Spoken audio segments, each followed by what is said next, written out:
বাংলা টেলিভিশনের জনপ্রিয় অভিনেত্রী সৌমিত্রিষা কুণ্ডু, যিনি মিঠাই চরিত্রে নজর কাড়েন।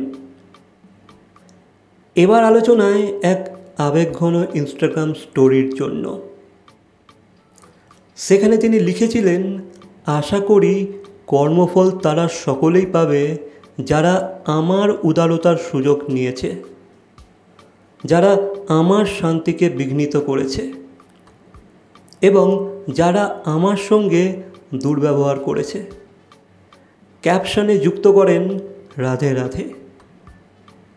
এই পোস্ট ঘিরে জল্পনা। কার প্রতি এই অভিমান? সহকর্মী, বন্ধু, নাকি ব্যক্তিগত জীবনের কেউ? কয়েকদিন ধরে চুপ সৌমিত্রিষা, কিন্তু ভক্তদের কৌতূহল তুঙ্গে। তবে কি বড়সড় কোনো মন খারাপ লুকিয়েছিল এই পোস্টের আড়ালে? সো গাইস, এই বিষয়ে তোমাদের কি মন্তব্য অবশ্যই কমেন্ট করে জানাবে।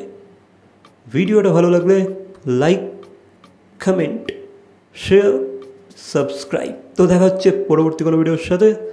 Till then, by.